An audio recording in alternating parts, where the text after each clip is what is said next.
আজ আমরা এমন এক অভিযানের গল্প জানব যা শুরু হয়েছিল এক বিশাল স্বপ্ন নিয়ে, কিন্তু মুহূর্তের মধ্যেই তা পাল্টে যায় মানব ইতিহাসের সবচেয়ে ভয়ঙ্কর মৃত্যু ফাঁদে। স্যার আর্নেস্ট শ্যাকলটনের সেই হাড় হিম করা অভিযাত্রা ভাবলেও অবাক লাগে। কিভাবে একটা স্বপ্ন এত দ্রুত একটা জীবন্ত দুঃস্বপ্নে রূপ নিতে পারে। চারপাশটা একবার ভেবে দেখুন তো, শুধু নিরেট বরফ আর তাপমাত্রা -50 ডিগ্রি সেলসিয়াস। বাড়ি থেকে 10,000 মাইল দূরে, পৃথিবীর একেবারে শেষ প্রান্তে, সম্পূর্ণ বিচ্ছিন্ন একটা অবস্থা। যোগাযোগের জন্য কোনো রেডিও বা টেলিফোন কিচ্ছু নেই। বাইরের পৃথিবী টেরই পায়নি যে এর আদৌ বেঁচে আছে কিনা। নিরেট অন্ধকার আর ওই চরম একাকিত্বের ভয়ঙ্কর রূপ, যে কোনো মানুষের মানসিক ভারসাম্য চিরতরে নষ্ট করে দেওয়ার জন্য এটাই যথেষ্ট।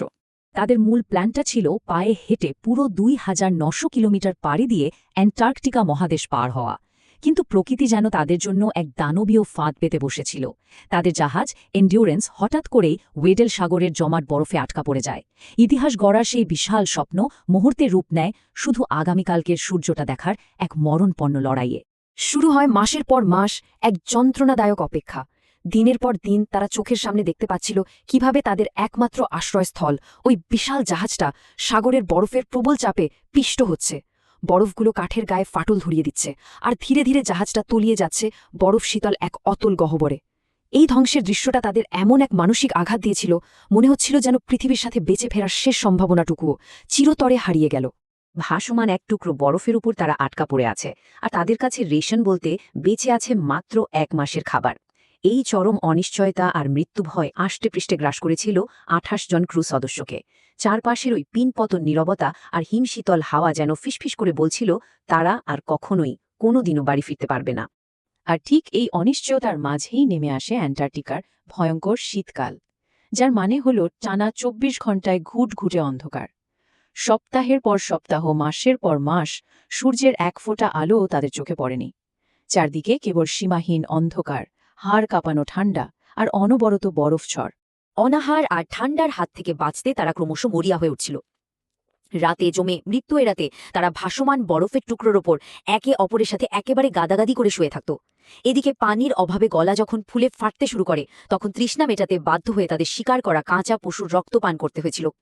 পরিস্থিতি এতটাই ভয়াবহ রূপ নিয়েছিল যে নিজেদের সাথে আনা প্রিয় স্লেজ কুকুরগুলোকেও খাদ্যের অভাবে মেরে ফেলার মতো হৃদয় বিদারক সিদ্ধান্ত নিতে হয়েছিল তাদের।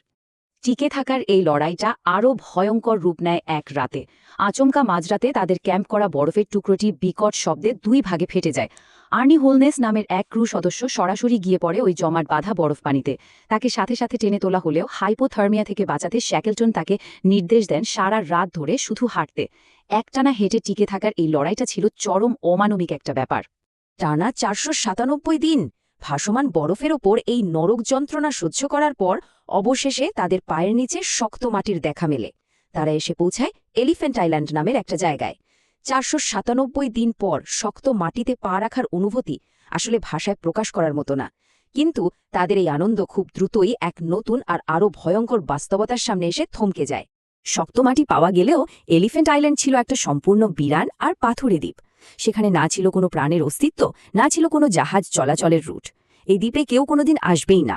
মানে যদি তারা সেখানে বসে বসে উদ্ধারের জন্য অপেক্ষা করে, তবে তাদের নিয়তি হবে নিশ্চিত মৃত্যু, হয় অনাহারে নয়তো ঠান্ডায়।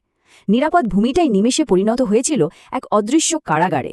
উদ্ধারের জন্য তাদের অন্য কোথাও যেতে হতো, আর শ্যাকলটনের সামনে ছিল প্রায় অসম্ভব কিছু অপশন। প্রথম দুটো গন্তব্য অপেক্ষাকৃত কাছে হলেও তিনি বেছে নিয়েছিলেন সবচেয়ে দূরের রুটটি, 1300 কিলোমিটার দূরের সাউথ জর্জিয়া দ্বীপ। কারণ তিনি জানতেন সমুদ্রের ভয়ঙ্কর স্রোত আর বাতাসের দিক বিবেচনা করলে ওই দীর্ঘতম পথটিতেই তাদের সফল হওয়ার একমাত্র ক্ষীণ সম্ভাবনাটি লুকিয়ে আছে। কিন্তু সাউথ জর্জিয়া পৌঁছানোর মানে ছিল ড্রেক প্যাসেজ অতিক্রম করা। এটা পৃথিবীর সবচেয়ে ভয়ঙ্কর আর প্রাণঘাতী সমুদ্রপথ হিসেবে পরিচিত, যেখানে প্রায় 40 ফুট উঁচু ঢেউ আছড়ে পড়ে, যেখানে বিশাল বিশাল আধুনিক জাহাজও টিকতে পারে না। আর তাদের এই পথ পাড়ি দিতে হবে কিনা কেবল একটা ছোট ভঙ্গুর কাঠের নৌকায় করে, ভাবা যায়? মাত্র 5 জন সঙ্গী নিয়ে শ্যাকলটন সেই ছোট নৌকায় করে ঝাঁপিয়ে পড়েন ওই ভয়ঙ্কর সমুদ্রে। টানা 16 দিন ধরে চলে তাদের বেঁচে থাকার অবিশ্বাস্য এক লড়াই। নৌকায় সোজা হয়ে বসার একটু জায়গাও ছিল না। জমাট বাঁধা ঠান্ডা, অনবরত বমি, সমুদ্রের বিশাল ঢেউয়ের আঘাতে প্রতিনিয়ত ভিজে যাওয়া আর যে কোনো মুহূর্তে অতলে তলিয়ে যাওয়ার ভয়। এটা আক্ষরিক অর্থেই ছিল এক চরম নরক যন্ত্রণা। এমন অকল্পনীয় কষ্ট সহ্য করার পর অবশেষে যখন তারা সাউথ জর্জিয়ার পাহাড়ের চূড়া দেখতে পেলেন, ঠিক তখনই নিয়তি যেন তাদের সাথে সবচেয়ে নিষ্ঠুর রসিকতাটা করল। তীরে ভেড়ার ঠিক আগ মুহূর্তে শুরু হলো এক প্রলয়ঙ্কারী ঘূর্ণিঝড়। যে মাটির জন্য তারা এত যুদ্ধ করেছে, সেই মাটির ঠিক সামনেই তাদের নৌকাকে ডুবিয়ে দেওয়ার জন্য প্রকৃতি যেন তার শেষ অস্ত্রটা প্রয়োগ করল। কিন্তু তারা এত সহজে হার মানার পাত্র ছিলেন না।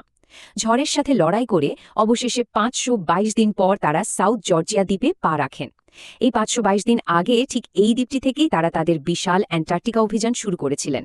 এক অবিস্মরণীয় অনুভূতির জন্ম দেয় এই মুহূর্তটা, যখন তারা বুঝতে পারেন যে তারা বেঁচে ফিরেছেন সেই একই জায়গায় যেখান থেকে তাদের এই দুঃস্বপ্নের শুরু হয়েছিল। তবে বিপদের এখনো শেষ হয়নি। তারা দ্বীপে পৌঁছেছিলেন ঠিকই, কিন্তু যেদিকে তিমির শিকারীদের স্টেশন বা মানুষের বসতি ছিল, তারা পৌঁছেছিলেন তার একেবারে উল্টো দিকে। মাঝখানে দাঁড়িয়েছিল ১০,০০০ ফুট উঁচু, অজানা আর বরফে মোড়া এক দুর্লঙ্ঘ পর্বতমালা। কোনো ম্যাপ নেই, কোনো পর্বতারোহণের সরঞ্জাম নেই, এমনকি ঘুমানোর জন্য একটা স্লিপিং ব্যাগও নেই। তাদের সামনে দাঁড়িয়ে থাকা এই বিশাল বাধাটা পার হওয়া মানবিকভাবে ছিল প্রায় অসম্ভব। কিন্তু পিছিয়ে যাওয়ার কোনো উপায় ছিল না। শ্যাকেলটন আর তার ২ সঙ্গী এক টানা ৩৬ ঘণ্টা ধরে এই ভয়ঙ্কর পাহাড়ি পথ পাড়ি দেন। একটু পা পিছলে গেলেই নিচে নিশ্চিত মৃত্যু। চরম ক্লান্তি, তুষারপাত আর অনাহারের মাঝেও তারা এক মুহূর্তের জন্য থামেননি। শুধু শরীরের শেষ বিন্দুর শক্তিটুকু আর প্রবল ইচ্ছা শক্তির ওপর ভর করে তারা সামনে এগিয়ে চলেন।